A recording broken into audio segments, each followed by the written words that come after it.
Dad threatened to skip my graduation because I won't invite my crazy stepmother, so I retaliated by skipping his wedding. 23F, graduate university this year and it's been a struggle from start to finish. I lost my motherhood halfway through my studies due to a medical condition and graduating this degree was always questionable. My dad was always supportive with studies but not much else. He only had negative thoughts on my treatment I needed for the medical condition, demanding that I woman up as it was selfish for me to go through with the treatment that would compromise my ovaries. He did on the other hand help me push through the final year and now we're coming up on deciding on the graduation date. Going back in time a little, my father started seeing my stepmother, 55F, she and her daughter, 24F, both hated me and my older brother, 24M, they would bully us for being stupid, going nowhere in life etc., obviously all behind my dad's back. The bullying got so much from my brother he left with nothing and decided to start again on his own. I managed to keep quiet and move away for university, where I've never felt more safe and comfortable. Stepmother would always brag how her own daughter is a genius with an action plan on how to take on life. She dropped out of university to have a child and lives off stepmother's income as a single mother now, makes no effort to change or have an action plan, but people started seeing through this, so now suddenly I'm the number one child? Me and my older brother went through significant abuse with our biological mother. It has left us with so many problems, trust issues and put us both back in education. My older brother graduated his course 2 years ago and is now a qualified electrician. I knowing the abuse he and I shared and know how hard it was for us to push through everything, I asked him if he would like to be one of my invitations to my graduation. Behold the problem. My dad is now refusing to come to my graduate. As I'm now excluding my stepmother who's apparently been there for me since day one. We had a huge fighting match about it, how ungrateful I am for all the support she has apparently provided me and that I'm going to be this selfish and a bit about family, then I can go to my graduation on my own. So I may have turned around and told my dad that I'm no longer going to his wedding if he is going to behave like this. We are currently not on speaking terms and my stepmother is psychically shoving me out of the way whenever I'm near the family and is also refusing to speak to me. My older brother is asking me to ride it out, let him calm down, but right now I'm pretty solid on not wanting to attend the wedding. Update 1. Currently looking for emergency accommodation after the stepmother upped her game and started putting on the pressure more. No longer than 2 nights ago I was making a sandwich in the kitchen and my father and stepmother pushed me out of the way so they could put their bike helmets on the chopping board of all places. Anyway, I asked if we had any mayonnaise in and my stepmother replied, "Stepmother, no, check yourself." Me, okay. She then glared at my father and for whatever reason he completely lost it and said the following statements: "You may need to reread the op for some context on some. You are such a victim, your whole life you are a victim just like your mother. All you cause around here is pain. Get the fuck out, I fucking hate you. You are the most unwanted person in this household right now, why the fuck are you here? Fuck off." He was stating all these comments while pointing and screaming in my face, my stepmother smirking in the background. I did have some absolutely nasty comments to say in my head but I kept quiet. And replied, "I'm not speaking to you while you have your voice raised." At which point my stepmother then got up in my face and said, "Ungrateful bitch, don't speak to your father like that," to whom I simply replied, "Sorry, who are you to think you can tell me what I can and cannot do?" To which my father launched himself at me. I'm unsure how far he was planning on going. My stepmother grabbed him and said, "Come on babe, we need a break from this toxic piece of work." After they left I started uncontrollably crying, and I rang my brother in complete panic begging him for advice on what to do. He drove to me as fast as he could and picked me and my pets up. He asked for me to find a friend to stay with tonight for my own safety. He then explains to me the reason why he left back in 2018. This exact thing with the stepmother starting an argument and looking at my father for backup. My brother explained if I went back tonight he'd be worried the police may end up involved. This part comes with a trigger warning. As I stated in the op, my father has helped me through a lot in the past. When my mother was abusing myself and my older brother, he did his best to protect us. He helped me through short-term psychosis when I was 14 and was there for the recovery.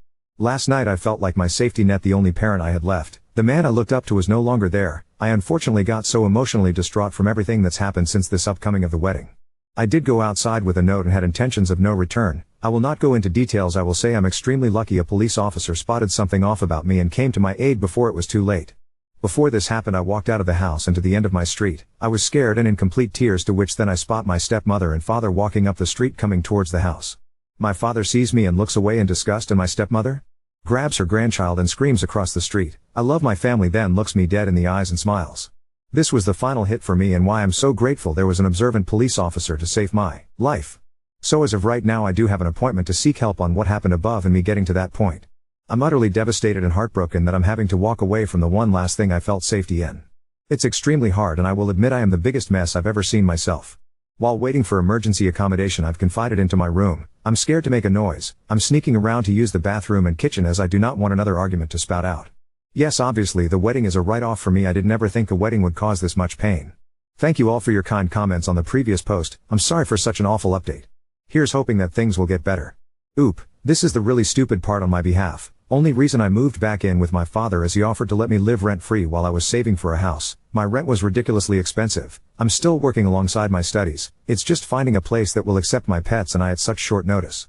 I did originally leave shortly after my brother, as I started noticing the problematic behavior from my stepmother. I was stupid to think it would be different this time. I'm studying illustration and forensic science. There's a job path known as a forensic illustrator I'm working towards.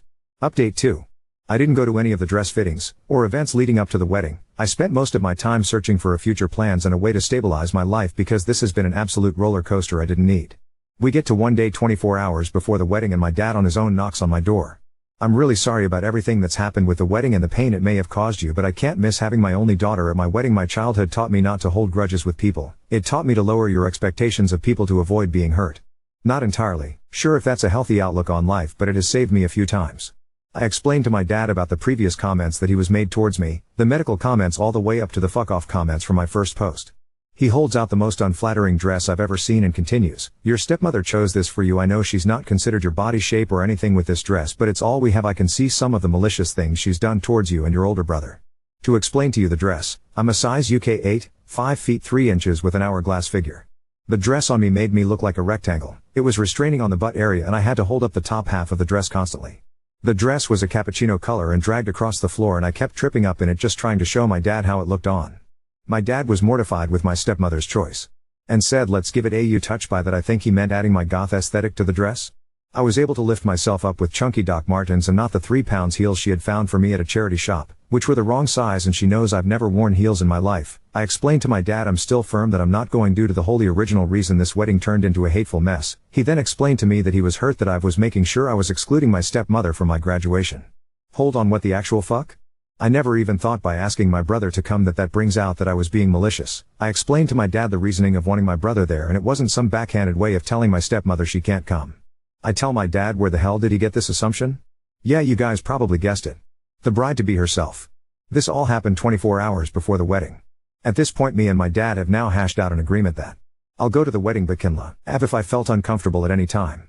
I get a text message from my brother wishing me good luck with Bitchzilla, as he will be only attending the wedding and not the events prior. The breakfast.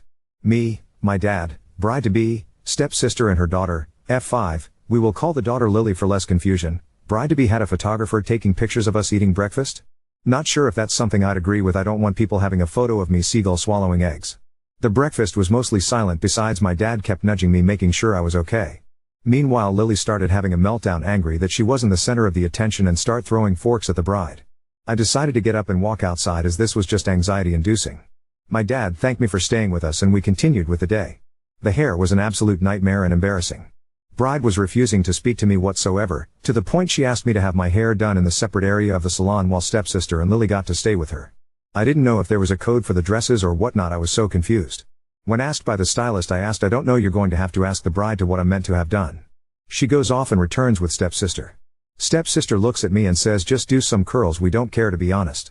She stays for a few minutes and the stylist tries to have some small talk with me, asking if I had anything else planned, and I tried to talk about the upcoming UK festival I was planning to go to after the wedding, which was an absolute mudbath if anyone was wondering. Before I could finish my sentence, stepsister laughs and speaks over me. "Yeah, she's into all that emo screamy stuff, he the stylist. "Oh, is she? That's so sweet." Me, just like, what the actual fuck? I got a phone call when they were drowning me in hairspray, and it was my dad. He had a last minute panic. My brother and his girlfriend had now dropped out of meeting and greeting the guests and begged me to do it. I've never heard my dad sound so stressed in my life, so I decided to agree. After all, it would save me having to spend more time with these guys. The makeup was done by the stepsister's friend. We drove to stepsister's house. The absolute anxiety when she pulled out mucky-looking palettes from her car and brushes that could start a sandstorm if flicked. I don't really wear a lot of makeup, or wouldn't even be able to tell you more than what is an eyeshadow and foundation. Again, stepsister just said fix her, and I was absolutely blasted with the entire shop floor of makeup. I felt so uncomfortable and embarrassed how much they had sculptured my face. The lashes were so long I couldn't put my glasses back on. The photographer was there. She taking pictures of the makeup being done, etc. This is a key moment. Bride pulled out gifts for the three of us. To my beautiful daughter, thank you so much for being in my life. Hugs, kisses, photos. To my beautiful granddaughter, thank you so much for being in my life. Hugs, kisses, photos. Thanks for coming. Throws gift at me with disgust. Photos, yep, that happened. When we got the wedding photos back, the absolute bombshell that caused. I'll get to that in a moment. My dad then drove up to the house and picked me up. Here's where things get fun. The weather was wet and storming to add to the drama. Dad was in panic beyond words that my brother had dropped out from greeting the guests. I was given 5 minutes to get ready. I throw on the dress I literally have holed up and put on the boots. My dad gave me a huge hug and gave me instructions on what to do.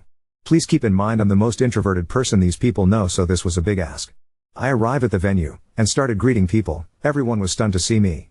There was a weird rift of "That's not her? Oh my god, it is her." in the room. I had the entire party, both on the bride's side and groom's side, tell me what a glow up to see me in a dress and that I look stunning. I don't normally wear dresses, this was the first for a lot of them. I did the instructions which my dad gave me, which was pour drinks, make sure everyone's comfortable, etc, etc. My brother then arrives and mingles for around 10 to 15 minutes before coming to me and stating everyone is talking about how well you look, bride is not going to be happy. I shrug it off and continue to make sure everyone's happy. My dad then turns up and the wedding is about to begin. My dad hugs me and thanks me again and again for how grateful he is. My brother isn't too happy as he thinks I've not stood my ground. The wedding goes off pretty well, and I'm also happy because I was mostly on bartending duty as orders of the bride. This is another key moment. The wedding is talked about for about a week straight after the event, and again people kept asking about how I managed to make such a show. No idea how I did that in a rectangle dress, but here we are. The photos were then sent to my dad and stepmother. The arguments they caused. I'm unsure if the photographer did this on purpose, but she and her husband caught every time stepmother, bride, was horrible to me, the breakfast, the gifts, me being in a separate area in the salon, everything. Then Therese, me only being one photo of me and my dad, because as you all know I was busy bartending free of charge to their guests. I was asked to leave the room and a huge major argument shot out. The next day a brand new motorbike was wheeled into the drive as a graduation/sorry present. My dad explained how sorry he was for never seeing this, and is now coming to my graduation with absolutely no issue if bride joins him or not. Since then he's been on this sorry train trying to make up for what's happened. Even on my birthday he isolated both of us and we spent the day doing things I love. Poor guy had to learn to rock climb with me. As of right now stepmother, is avoiding me and avoiding trying to hurt me after the wedding. My brother is upset with men because he feels I took the motorbike as a bribe for my father's poor behavior. I do accept his point of view, and the way my father treated me was unforgivable. But this wedding was blessing in disguise. It showed my dad how cruel the woman is to his children. I will do one more update for the graduation, that wouldn't be till November though. I can't thank you all enough for your kind comments, it's helped me see through this awful situation. Until then I wish you all the best. Edit. After reading your comments I just wanted to make a few things clear. I didn't see the bike as a bribe, it was only until my brother said it in that light it's come forward too. I agree with all of you. I need to walk away from this vicious cycle. 3. I'll be taking some time off to prepare myself to have the strength to walk away for good again. Thank you for bearing with me on this story. It means a lot to have an outside insight that's guiding me out of this problem. 4. I will make an effort to step away from my family for my own good and side with my brother. 5. I understand now I caved in. I now need to mend this oop. I agree, but again I'm in that mental grasp of holding on to my dad. Update 3. We both just want to make some things clear. We are both on talking terms. My brother is happy I went to the wedding because it shone a light on the bride being toxic, and his opinion outside people are now looking in, especially after the wedding photos and how I had to handle the jobs. He also states that he didn't expect me to walk away there and then, as there is 23 now 24 years of hooks in me to keep me staying under my dad's control. It's going to take some setbacks to come out of this as strong as possible. I've agreed with him to seek help to try and grow a backbone to be able to set and keep boundaries and start to peel away from him for good. And I just wanted to apologize to everyone who's been following this post how clueless I was on the bribe. I keep holding on to a memory of a father who clearly isn't there anymore, and this is the wake-up call I needed to get up and move on. Thank you all for your advice and support throughout this roller coaster. I'm sorry that I let a lot of people down by backing on my words. I'm ready to now make a change. Thank you. Oop, I feel so awful about how I handled the situation. I really want to fix things and finally start living for me and not in an abusive situation, no matter what the driver for your actions. I suspect you'll be better prepared for your solo launch. Don't look at the motorbike as a bribe. Look at it as compensation for historical abuse. You owe nothing in return. Take every opportunity to set up yourself for your future solo success. You deserve it. When you launch on your own, don't feel guilty and like you have make everyone comfortable with it. Not your job, not your burden, not your problem. Focus on you and your needs. It may be overwhelming, but it will get easier. And once you can breathe freely, don't get fixated on how you've been wronged. Time has a way of balancing the scales without you nudging it along. Now on to second story. Participated in the open relationship my girlfriend insisted on, only for her to call me a cheater when I followed through. So my girlfriend 24F and I 23 male have been going through a very rough time lately, and it all boiled over in the past few days. We have been together for 3 years, things were going well for the most part, we got along and would rarely fight. Even when we did, we would often both cool down and talk it out not long after. However, about 2 weeks ago my girlfriend approached me and asked if I wanted to open our relationship. I was immediately shocked and I almost thought she was joking at first. She said that she really loves me and wants to be with me, but before we get more serious she wants to get more experience. She was my first everything and she has been with 2 other guys. I shot down the idea and told her I wasn't comfortable with it. She kept badgering me about it but eventually relented when she realized I wasn't budging, and that seemed like the end of it. However, a few days later she came to me again and asked me more aggressively about it and was insinuating that we might have to take a break if we can't just try opening our relationship for a few months. Considering it was basically we take a break or I just give her this. I relented and said we could open up the relationship. 2 days later, last Friday, I got home from work and saw she was dressed up and I asked what for. She said that she was going out to the bar with her friends and she wouldn't be back until tomorrow. I immediately recognized what this meant and asked if she would rather spend the night in with me, but she said she really wanted to do this. Eventually she left and I was left sitting alone watching TV getting drunk. I got sad, so I called one of my close friends 23F and was telling her about the situation. After we talked for a while I asked her if she wanted to come over and drink because I was feeling like shit being alone. After she got there and we hung out for a bit drinking and discussing the open relationship and how upset I was. My friend suggested that if my girlfriend was essentially cheating on me I might as well enjoy the perks of an open relationship too.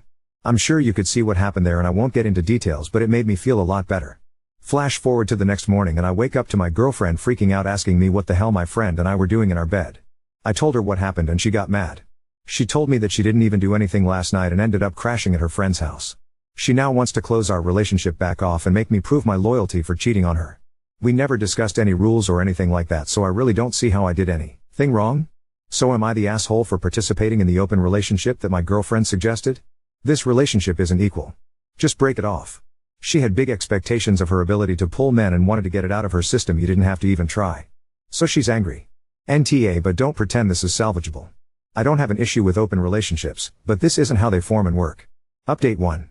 A ton of people were inquiring about how the whole situation played out and asking me for an update. It's been an incredibly hectic month for me, but things have started to settle down and I'm ready to update. So for starters, my girlfriend and I ended up officially breaking up a few days after my initial post. It was not a pretty scene. She kept calling me a cheater and telling me what a piece of shit I was for cheating on her. I took this for a few days while I tried to figure out what to do, but eventually I snapped back at her one day. I should have tried to keep my cool, but I told her she is genuinely the stupidest person I've ever met in my life for thinking an open relationship would work out, and it's her fault everything blew up. I told her I played by her rules and it's not my fault I found someone to hook up with faster than she could. She told me she didn't want to cheat on me, she wanted to explore, and I should have understood. We went in circles arguing for a bit, but I eventually told her to get out of my apartment. I pay rent and my name is on the lease, and I had to threaten to call the cops before she realized I was serious. She of course then broke down crying, saying she had nowhere to go and told me she loved me and wanted to make things work. I held firm and told her to leave. After she was out I immediately felt better, realized that relationship was terrible for me. The next day I called up my friend, who I slept with in the original post, and asked if she wanted to come over and drink and game. She said yes, and of course, given what happened last time, we ended up hooking up again.